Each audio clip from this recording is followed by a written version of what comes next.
Dia 20 de agosto. São Bernardo, 1153.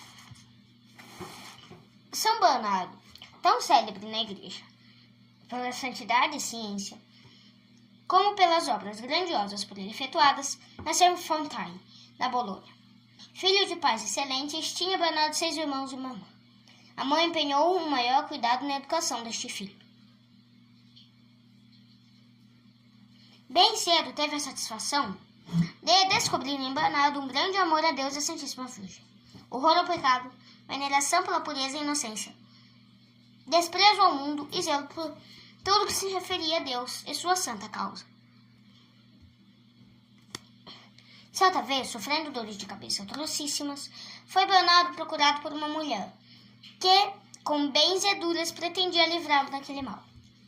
Bernardo, que era menino ainda, ouvindo as propostas da feiticeira, pulou da cama, enxotou do quarto e disse que preferia morrer de dor a ser socorrido por praxes supersticiosas. Deus recompensou imediatamente este ato de fé viva, livrando o santo menino das dores que o cruciavam. Bernardo teve a graça extraordinária de uma visão de Jesus Cristo, que lhe apareceu em forma de um menino, como os pastores o encontraram em Betlehem. Esta grande distinção extraordinariamente contribuiu para solidificar-lhe cada vez mais o amor a Nosso Senhor. Bernardo perdeu bem cedo a mãe. A bela estatura e formosura extraordinária fizeram com que da parte das pessoas frívolas lhe surgissem grandes lutas e perseguições, as quais, porém, resolutamente rebateu. Certa vez, estando Bernardo em viagem, recebeu agasalho na casa de uma mulher, cuja vida lhe era desconhecida. Alta noite, o hospedeiro entrou no quarto onde o jovem peregrino dormia e solicitou-o a cometer um pecado vergonhoso. Bernardo, vendo o perigo, pôs-se a gritar altamente: "Socorro! Ladrões! Ladrões!" Foi bastante para a tentadora se retirar imediatamente. Teve a mesma ousadia de repetir 3 vezes a mesma tentação. E todas as vezes encontrou a mesma resistência. Bernardo foi bastante delicado para não denunciar a filha de Satanás, embora os censurassem e o chamassem de maluco, que, estando em casa alheia, desnecessariamente ela amava a todos. No dia da partida, outra vez interpelado pelo que lhe acontecera, disse Bernardo: "De fato, houve assalto, porque a própria dona da casa quis roubar-me o que tenho de mais precioso, a minha inocência." Para guardar este tesouro, o casto jovem empregava os meios mais eficazes, que são a oração, a mortificação dos sentidos, principalmente dos olhos, e uma devoção terníssima à Santíssima Virgem. Para penitenciar uma falta, aliás pequena, que involuntariamente cometera, meteu-se em tempo de inverno num tanque e ficou aturando água gelada, até quase desfalecer. Esta penitência cruel teve por resultado ficar Bernardo, desde aquela hora, livre de qualquer sensibilidade quanto às tentações impuras. Tendo feito essas experiências, Bernardo outro desejo não mais nutria, senão retrair-se do mundo, no que encontrou forte resistência com a tradição da família. Não só conseguiu desarmar-lhe as argumentações, mas seu exemplo foi imitado por um tio paterno, 4 irmãos, que, como ele, entraram para a ordem dos Susteiros das Ciências, fundação de São Norberto. A caminho do convento encontraram o irmão mais moço, Nivaldo, criança ainda brincando na rua. Guido, mais velho, disse ao menino: "Nivaldo, nós vamos para o convento e te deixamos toda a herança, sendo tudo lavante, Senhor de todos os nossos bens." Nivaldo, porém, iluminado por Deus, respondeu: "Então, escolhendo para vós o céu, quereis que eu me satisfaça com a terra? Não. É uma divisão muito desigual e injusta que fizestes." Sem hesitar um momento, associou seus irmãos e com eles tomou o hábito de São Norberto. Em pouco tempo, Bernardo se tornou um modelo na prática das virtudes monásticas, tanto que o abade Estevão lhe confiou a direção do mosteiro em Clairvaux.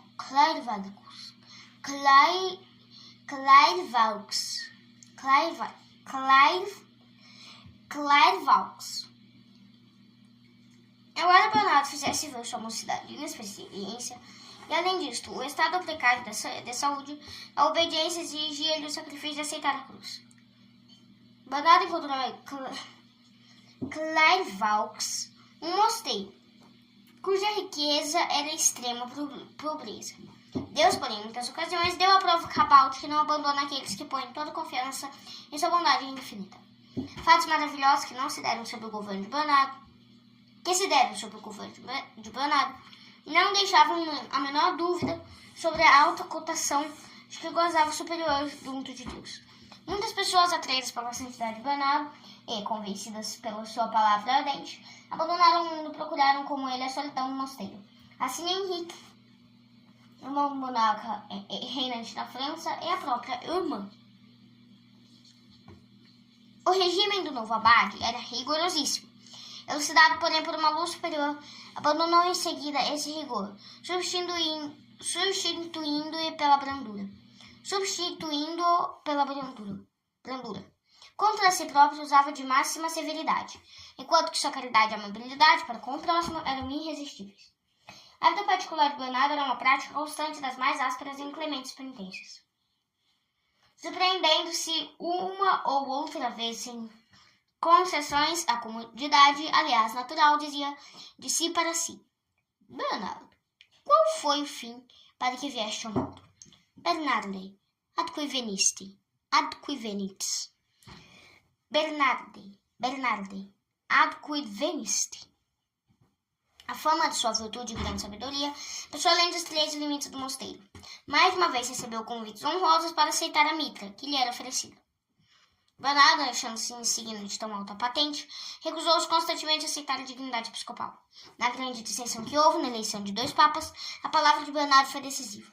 Havendo 2 candidatos, Bernardo, depois de muito rezar, se pronunciou a favor de Inocêncio II, contra Pedro Leones, que tinha adotado o nome de Anacleto II.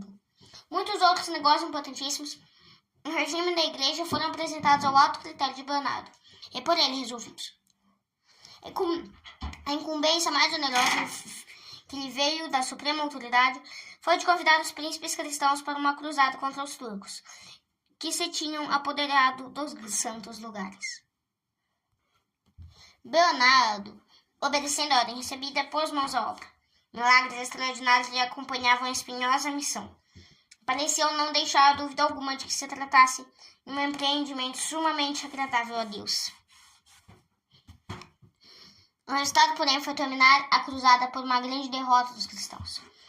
Longe de atribuir o fiasco à inépcia aos pecados cometidos pelos combatentes e chefes, a opinião pública acusou a Bernardo como o único responsável do desastre. Foram as críticas, censuras, chalaças e insultos, que por este motivo sofreu o maior martírio para o santo. Bernardo, em vez de se defender e retribuir o mal com o mal, dizia: Antes murmurem e se levantem contra mim do que contra Deus. Pouco se me dá que minha reputação seja passada pela lama, contanto que a honra de Deus nada sofra. Não havendo quem o defendesse, Deus assim tomou este encargo. E tão numerosos e extraordinários foram os milagres que se dignou de operar por seu servo, que fizeram emudecer as calúnias e maledicências contra ele levantadas. O fim da vida de São Bernardo foi a época para a qual Deus lhe reservou outros padecimentos. Enfraquecido como estava seu organismo, foram quase insuportáveis os sofrimentos que lhe causavam as constantes dores de estômago, sem haver uma possibilidade de mitigá-las. Bernardo, na doença, deu a todos o exemplo da mais perfeita paciência e de completa conformidade com a vontade de Deus. Bem a tempo recebeu os santos sacramentos dos moribundos. Muitas e distintíssimas eram as visitas que recebia. Aos visitantes dizia: Sou um servo inútil. É hora que uma árvore tão ruim, velha e imprestável seja cortada e inutilizada. Os elogios que me tecem não passam de louva-minhas. Não sou vaidoso assim de tomá-las por dinheiro à vista. Sou uma criatura inútil, cuja vida não tem a dignidade nem do sacerdócio, nem do eremita. Com o olhar elevado ao céu, na presença dos confrades, que lá estimavam a morte e, entre lágrimas e soluços, davam demonstração de dor profunda. Bernardo entregou a alma ao Criador em 1153, contando 64 anos de idade. De 6 mosteiros por ele fundados, 16 mosteiros foram por ele fundados. Inestimáveis foram os serviços que o santo religioso prestou à causa de Deus em prol da igreja e pela salvação das almas. Passaram-se apenas 12 anos depois de sua morte e o Papa Alexandre III proclamou-lhe a canonização. Pio VIII, em 1830, lhe concedeu o título de doutor da igreja. Reflexões.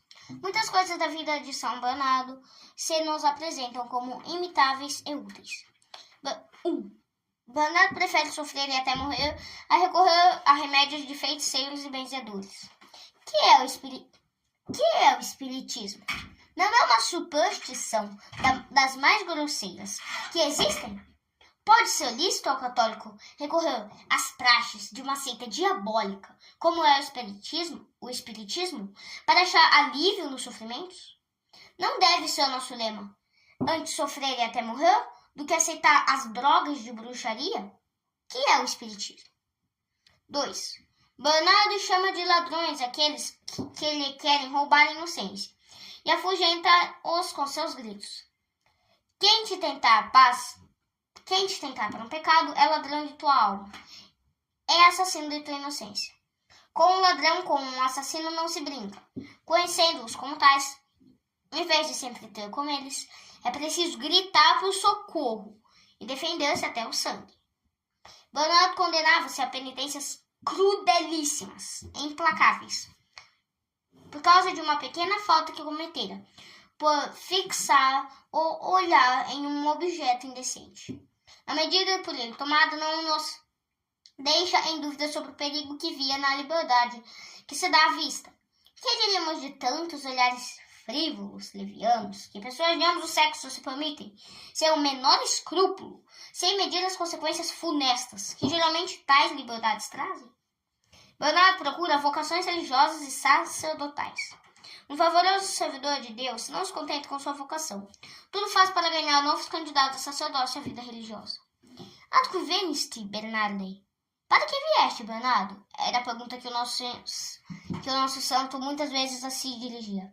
Igual a pergunta, se a fizéssemos nós, muito contribuiria para nos animar e afervorar no serviço de Deus, na resistência às tentações e na prática das virtudes. 6. Como São Bernardo, não nos devemos deixar desencorajar nas adversidades e nos sofrimentos. Deixamos os outros falar e divertir-se à nossa custa e sofremos resignados, lembrando-nos dos nossos pecados. 7. A exemplo de São Bernardo, devemos formar a nosso respeito uma opinião bem modesta e não permitir ao nosso orgulho, à nossa vaidade, que formemos de nós com um conceito que esteja em contradição com a verdade. Ilimitada era a confiança de São Bernardo na intercessão de Nossa Senhora. O memorare, lembrai-vos, é a expressão exata dessa devoção e desta confiança. A Maria Santíssima recorramos sempre, em todas as necessidades de corpo e alma, certos de que a Mãe de Jesus será também a nossa.